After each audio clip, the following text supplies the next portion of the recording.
বিসমিল্লাহির রহমানির রহিম। প্রিয় শিক্ষার্থীরা, আশা করি ভালো আছো এবং সুস্থ আছো। আজকে আমরা 9.2 এর অনুশীলনের যে অঙ্কগুলো আমাদের এক্সারসাইজে আছে ওই অঙ্কগুলো আমরা সলভ করব। আমরা তিনটা ভিডিওতে এই চ্যাপ্টারে যতগুলো অঙ্ক আছে সবগুলো আমরা সলভ করব। তো আজকে আমরা শুরু করছি। তো আমাদের 8 নম্বর অঙ্কটা ছিল 1 minus cot square 60 degree divided 1 plus cot square 60 degree. আমাদের বলছে এখানে যে মান নির্ণয় করো। তো এখানে এইটা আমাদের 1 আর মাইনাস এখানে ছিল, আর কট 60 ডিগ্রির মান আমরা জানি 1/√3, আর এর উপর যেহেতু স্কোয়ার আছে এই জন্য আমরা স্কোয়ার দিলাম। নিচে এটা 1, এখানে আমাদের কি এটা কট 60 ডিগ্রি, কট 60 ডিগ্রির মান ছিল আমাদের 1/√3, তারপর স্কোয়ার। এরপরে এখানে আমরা 1 লিখলাম, এখানে 1-এর উপর স্কোয়ার দিলে 1 আর √3-এর উপর স্কোয়ার দিলে 3। ঠিক অনুরূপভাবে নিচে আমাদের এখানে 1, এখানে প্লাস প্লাস, এখানে 1-এর উপর স্কোয়ার দিলে 1 আর √3-এর উপর স্কোয়ার দিলে 3। তাহলে আমরা যদি উপরে লসাগু করি তাহলে 1-এর নিচে কিছু নেই, মানে ধরি 1 আর 3, তাহলে 1 আর 3 লসাগু 3। তাহলে এখানে 3 দ্বারা যদি 1কে গুণ করলে 3 মাইনাস 1। এবার নিচে যদি লসাগু করি তাহলে 3, তাহলে এখানে কি 3 প্লাস 1। এবার 3-র মধ্যে থেকে যদি 1 বিয়োগ করি তার মানে 2, নিচে 3, এখানে 3 প্লাস 1 যদি আমি যোগ করি 4, নিচে 3। এবার 2/3 আমার রইল। যেহেতু 4/3 আমার নিচে আছে, তাহলে আমরা এটাকে সরলীকরণের নিয়ম অনুসারে এটা গুণ হলো আর এটাকে উল্টে গেল, অর্থাৎ 4/3 ছিল এখানে 3/4। এবার আমরা এখান থেকে 3 কাটে দিলাম, আর 2 দ্বারা যদি আমাদেরকে 4কে ভাগ করি তাহলে আমাদেরকে 2 দুগুণে 4, তার মানে আমার উপরে 1 আর নিচে কি 2। এটাই আমাদের অ্যান্সার।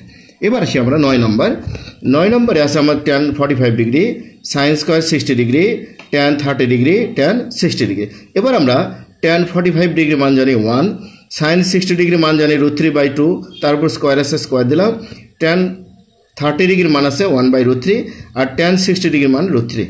এবার পরের লাইনে আসি 1, √3-এর উপর স্কোয়ার দিলে 3, 2-এর উপর স্কোয়ার দিলে 4, আর এটা 1/√3 আর হচ্ছে এখানে কি √3। তাহলে √3 কাটলাম, তাহলে এখানে 3 দ্বারা 1কে গুণ করলে 3, নিচে কি 4। এবার আমরা 10 নম্বরে আসি, এটা অ্যান্সার আমাদের। 10 number 1 minus cos square 60 degree divided 1 plus cos square 60 degree plus sec square 60 degree.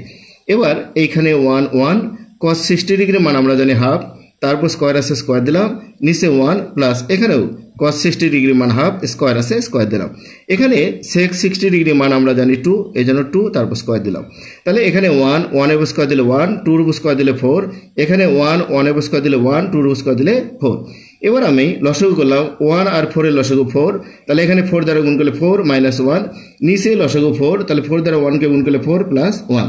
এবার 4-এর মধ্যে 1 বাদ দিলে 3, নিচে 4 আর 1 যোগ করলে 5, নিচে 4। এবার 3/4 এটা আমাদের ভাগ ছিল, সরলীকরণীয় অনুসারে গুণন হলো, এটা উল্টে গেল, তার মানে 5/4 ছিল, এটা 4/5। তাহলে এখানে 4 কাটলাম, তাহলে আমার উপরে থাকলো এখানে 3, নিচে 5 প্লাস 4।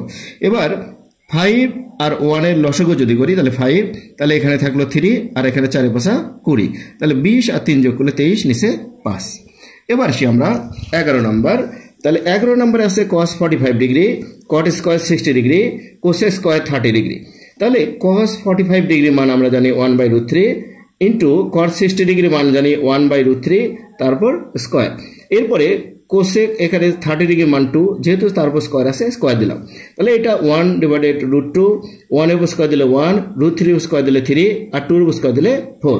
তাহলে এইখানে আমার 4, নিচে কি √2 আর হচ্ছে 3। এবার 4কে যদি আমি ভাঙি তাহলে 2 × 2, এবার 2 থাকলো, একটা 2কে ভাঙলে 2টা √2 পাওয়া যায়, এই জন্য √2 × √2।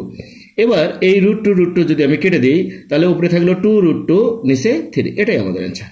এবার আমরা আসি 12 নম্বরে। 12 নম্বর আছে cos square 30 degree minus sin square 30 degree সমান কি cos 60 ডিগ্রি। এবার বাম পক্ষ আমার কি cos square 30 degree minus sin square 30 degree. cos 30 degree মান কত, √3/2, তারপর স্কোয়ার, মাইনাস sin 30 ডিগ্রি মান কি হাফ, তারপর স্কোয়ার। তাহলে এখানে যদি আমি স্কোয়ার দিই, √3 উপর স্কোয়ার দিলে 3, 2-এর উপর স্কোয়ার দিলে 4, মাইনাস এখানে 1-এর উপর স্কোয়ার দিলে 1, 2-এর উপর স্কোয়ার দিলে 4। তাহলে 4 আর 4 লসাগু 4, তাহলে আমার এখানে 4 দ্বারা 4কে ভাগ করলে 1, 1 দ্বারা 3কে গুণ করলে 3, 4 দ্বারা 4কে ভাগ করলে 1, 1 দ্বারা 1কে গুণ করলে 1। তার মানে এটা আমার দাঁড়ালো 3 - 1, নিচে 4। তাহলে আমার এখানে রইল 2, নিচে 4। তাহলে এখানে আমি 2 দ্বারা যদি 4কে ভাগ করি তাহলে আমাদের 2 দ্বারা 2কে ভাগ করলে 1 আর 4কে ভাগ করলে 2, তার মানে হাফ।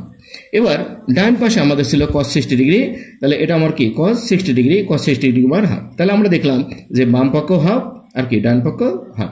তাহলে এটা আমার দাঁড়ালো দুই পক্ষ যেহেতু সমান, অতএব এল এর সমান আর এস প্রুফ। তো প্রিয় শিক্ষার্থীরা, আজকে আমরা শুরু করছিলাম 8 থেকে এবং শেষ করলাম 12 পর্যন্ত। এর পরবর্তী আমরা যে ভিডিও আসবে এখানে আমরা বাকি অঙ্কগুলো করব। তো ততক্ষণে তোমরা ভালো থাকো, সুস্থ থাকো, আল্লাহ হাফেজ।